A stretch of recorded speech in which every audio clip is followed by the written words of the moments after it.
J'ai réagi d'abord par surprise. Enfin, ce qui était premier, c'était la surprise parce que ça c'était pas impossible, mais c'était pas le pronostic que j'avais dans la tête. Donc c'était par surprise vraiment. Puis après cette surprise, un mélange de joie bien sûr parce que c'est une confiance qui m'est faite et voilà, de joie profonde. Et puis c'est un appel aussi.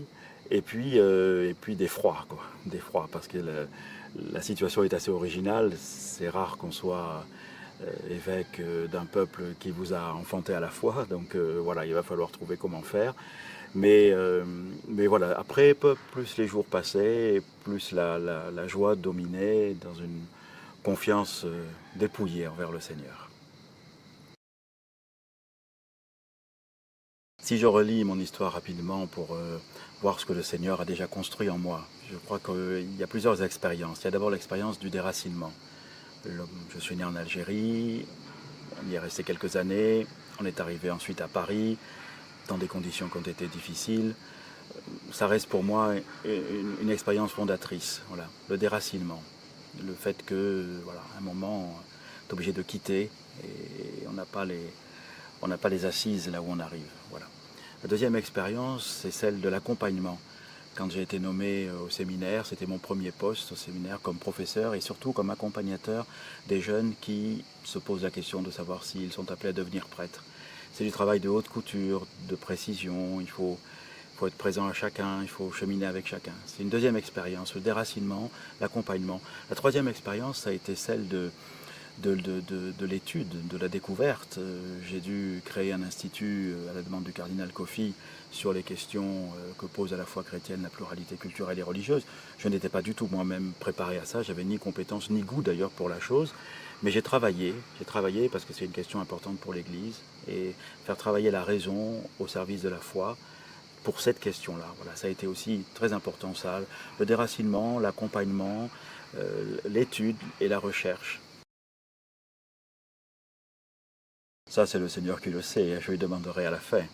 Mais moi, je peux repérer par quel passage elle s'est petit à petit confirmée, quoi, voilà, ou concrétisée. Il y a des choses qui jouent pour moi. Ma famille, la foi de mes parents, très engagés, très simples, très humbles. Des personnes que j'ai rencontrées, des copines que j'avais au lycée, et des prêtres. Voilà. Et en particulier un ou deux prêtres qui m'ont beaucoup marqué. Un qui vient d'ailleurs de décéder, la Bernard Chabert, qui a été pour moi, qui m'a aidé à avoir envie de devenir prêtre en me montrant qu'on était heureux de l'être. Voilà. Moi, ce qui a été le plus marquant pour moi, c'est d'avoir la joie de commencer un ministère épiscopal en étant à deux, si je puis dire, puisque j'étais là pour aider Georges Pontier dans son ministère. Et donc d'avoir à commencer et de vivre comme ça pendant quand même 5 ans, hein, à deux, et d'apprendre ainsi le métier, pour moi ça a été une très grande joie, très grande joie. Vous savez, c'est différent quand on rentre le soir, qu'on est tout seul, qu'on porte le poids de la journée, des choses qui ont été faciles et puis d'autres qui ont été plus difficiles. Bon, mais quand on est deux, on arrive, je vois la lumière allumée au bureau, donc je sais que je peux passer, et puis ne serait-ce que de parler, les choses sont portées ainsi. Et puis voilà, Georges a l'habitude et a le métier, disons. Et donc voilà, pour moi ça a été très précieux. Ça a été une joie très grande tout au long de ces années d'apprendre le métier d'évêque auprès d'un frère aîné.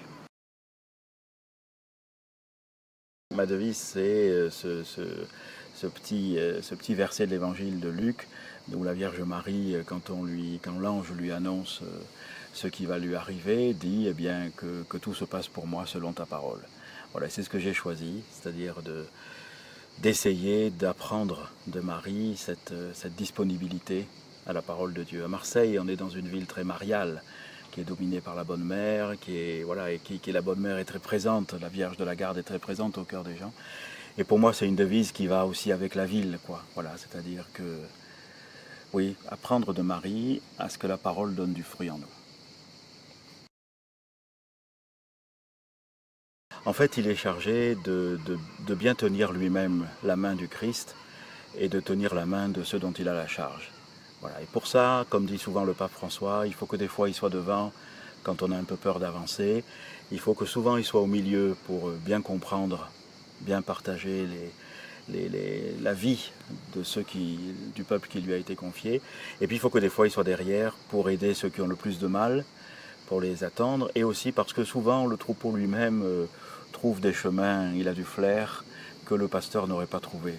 Donc voilà, cette image du pape François me va très bien, enfin je la vis, je l'expérimente. Et le maître mot, c'est quand même d'encourager. Le respect sincère, l'amitié quand c'est possible, personnel. Il vaut mieux d'ailleurs des amitiés interpersonnelles que des grandes discussions théoriques. Et en même temps, le souci de témoigner de ce qui me fait vivre, c'est ça le dialogue. Hein. Il n'y a pas de vrai dialogue sans témoignage de ce que je porte et de ce qui me fait vivre et que j'aimerais que l'autre partage. Mais il n'y a pas non plus de vrai dialogue sans écoute de ce dont l'autre aussi est porteur, du travail de l'Esprit Saint en lui. Alors par rapport à l'islam particulièrement, on a pas mal de choses en commun. Et on a aussi beaucoup de choses qui nous différencient de façon assez radicale. Alors il faut qu'on puisse en discuter, mais nous à Marseille, depuis déjà longtemps, on a un groupe qui réunit des imams et des prêtres, on a des femmes musulmanes et des femmes chrétiennes qui se réunissent aussi, on a déjà des points d'appui, de dialogue de vie, et je pense que c'est là-dessus qu'il faut continuer à s'appuyer pour pouvoir avancer. Alors mon message c'est d'abord merci. C'est rare qu'on devienne le pasteur d'une église qui nous a enfantés à la foi. Donc d'abord c'est merci à cette église pour tout ce que j'ai déjà reçu d'elle. Voilà. La deuxième chose c'est que eh bien maintenant il faut apprendre à se regarder un peu autrement. Voilà, moi j'ai besoin aussi de regarder cette église différemment parce que je dois la servir. Donc toutes les idées que j'ai pu avoir, tous les regards, voilà, il faut repartir à neuf et je vais essayer de faire de mon mieux pour qu'on puisse voilà, regarder ensemble avec un regard renouvelé dans la même direction. Ensuite, c'est d'avoir confiance au Christ. Voilà, c'est lui qui nous a dit qu'il est avec nous tous les jours jusqu'à la fin des temps. C'est lui qui conduit la barque de l'Église. Et donc, mon message, c'est soyons vraiment à l'écoute de la parole du Christ. Et enfin, apprenons à coopérer avec l'Esprit Saint. L'Esprit Saint est déjà présent, bien sûr, il nous précède, bien sûr, et il est déjà présent dans le cœur de cette ville, et il travaille le cœur de cette ville, même de ceux qui ne connaissent pas encore le Christ. Et nous, Église, eh bien, nous devons apprendre à déchiffrer les traces de l'Esprit Saint, son action, sa façon de faire, pour mieux servir la préparation du royaume de Dieu, en coopérant avec l'Esprit Saint, en suivant le Christ, et en ayant confiance de la promesse du Père.